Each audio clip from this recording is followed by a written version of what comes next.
Hello guys, Chris here, and I'm a Ukrainian Canadian. Today is December 11th, 2023. And let's get to the news happening in Ukraine, shall we? This is going to be a very quick update on the map and also some other news that happened outside of Ukraine and in Ukraine. So let's get to it.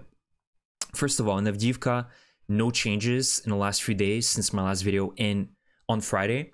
So the Russians evidently continue on pushing. They're trying desperately to encircle Avdiivka in the north, in the south, and in the center. And you can see by the sheer amount of arrows, these are all the current pushes that the Russians are doing to try to capture settlements. But they have not been able to get any settlements, and they've only been capturing fields in the last few weeks. So no changes in Avdiivka. And speaking of Avdiivka, very close to Avdiivka, this weekend, the Ukrainians struck a massive oil depot situated in the city, and the fire kept on going for a whole day. And clearly the Russians are using this oil depot to resupply its troops and its armored vehicles, especially in the south. And we've talked about it a few videos ago, but Horlivka is another key city that the Russians are using to resupply forces from the north. So these two cities are very important.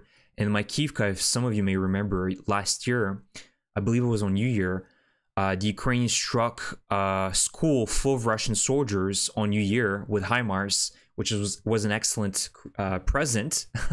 And over 500 Russian soldiers died and perished during that operation, which caused massive outrage in Russia.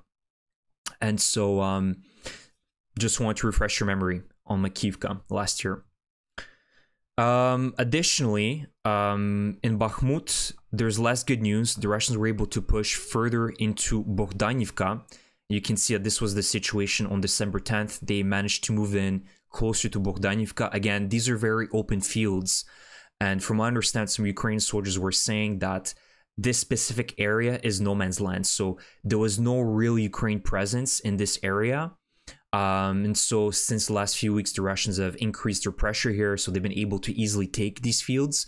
But what is important is that the Ukrainians do not lose the settlements, which includes Bogdanivka, Grigorivka, and Kalinivka. There are very important settlements that are kind of protecting Chasiv Yar, and the Ukrainians are using Chasiv Yar along many other settlements close to it to resupply its troops in the south of Bakhmut and the north of Bakhmut, and also it's a staging area for the Ukrainian forces. So right now, this is really important for the Ukrainians to be able to hold their ground in this specific area close to Bogdanivka.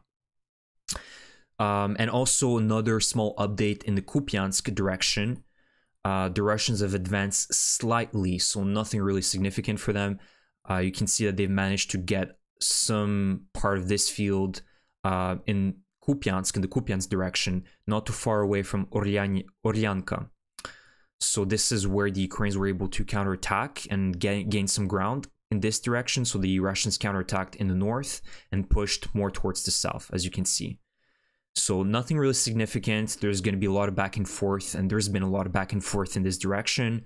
But what is good is that the Russians have had zero success in Kupiansk, because their main goal right now is to get to Kupiansk. And in the last few months, they've barely been able to push through the forests of Liman, Pershi, and also other directions in the north. So evidently, the Russians are not going to stop attacking in the north because they're so close to Russia. So they can constantly regenerate their forces by easily just transferring them from Russia into Ukraine, because the border is not far away. So the Russians will continue applying pressure in this direction, unfortunately. So that's the situation in Donbass.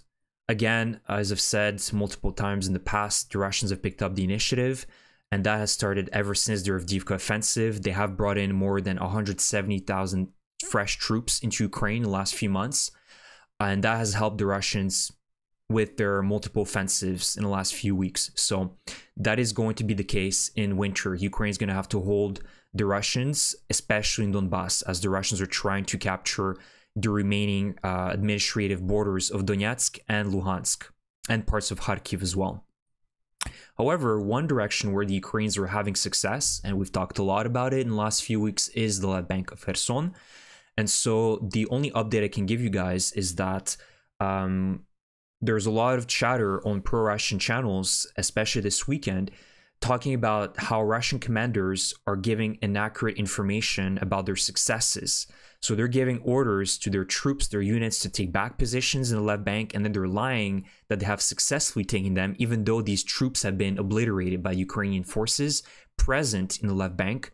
And you can guess that all this information is going back to the higher-ups, including General Teplinsky, so the newly appointed general in charge of the defense of the left bank. And so this inaccurate information is clearly helping Ukraine, because with this inaccurate information, it clearly indicates bad communication between commanders, the distrust, the fear of reprisals, and that is only helping the Ukrainians in advancing and slowly eroding Russian defenses in the left bank of Kherson. So that's pretty much the update for the map. Now let's go into the news outside of Ukraine. Let's go to Moscow Oblast. So last week, it was reported that an ex-Ukrainian MP who is pro-Russian, and his name is Ilya Kiva, who was advocating for the invasion of Ukraine. He clearly was a pro-Russian. He fled to Russia following the invasion, feeling very safe, but he was assassinated last week by the Ukrainian security services in Moscow Oblast. And what is interesting is that today, the security service has released footage of how they conducted the operation. And I believe it was nearby a hotel where Ilya was staying at, and they were studying his everyday behavior, where he was going. And that's how they managed to assassinate him, which obviously sends out a message to any of these Ukrainian traitors that are currently in Russia, sending them a message that they're not safe. So this is an excellent operation.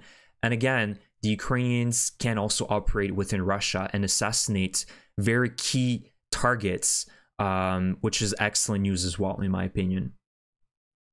Additionally, if we're talking about Latin America, Zelensky flew to Latin America yesterday to be present for the assumption of the new president of Argentina, and his name is Javier Milei, who is a very polarizing figure. But what is positive is that he has shown support to Ukraine. He is pro-Ukrainian, and Zelensky went to solidify his relationship with Argentina, which is very important because most of Latin America right now is more pro-Russian.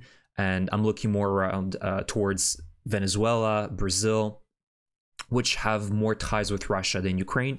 And so I think it's very important to solidify and have a presence in Latin America. So that is excellent that Zelensky flew there. And now today, unexpectedly, Zelensky flew to Washington, D.C. to meet not only with Joe Biden, but also with the Republican House Speaker, Mike Johnson, to obviously try to secure the $60 billion of military assistance, which is currently on pause because of some issues between the Democrats and the Republicans can get around, specifically on migrant issues. But I'm confident that this is going to get approved. It's only a matter of time, and I think that time is of the essence right now. Hopefully this can get done by the end of this year. So I think that Zelensky flew there to give a one last push to convince, the Republicans and the Democrats to get this approved as quickly as possible. So hopefully that's going to be the case, because I think that this $60 billion is going to help Ukraine feel secure and rather confident for the next 2 years. I think that's enough money for Ukraine to be able to continue holding the Russian attacks for the next 2 years, and also maybe mount an offensive in 2024. Now, the Institute of Study of War is saying that in 2024, we're not going to be seeing a lot of massive offensives on the Ukrainian side. We'll see. And they're expecting more or less it to be in 2025. So that remains to be seen. If their prognosis is correct, let me know what you guys think about that. So that's the video for today. I really appreciate your support. Again, if you enjoy my content, please like my video, subscribe to my channel, and leave me comments. Thank you guys, and I will see you next time. Slava Ukraini!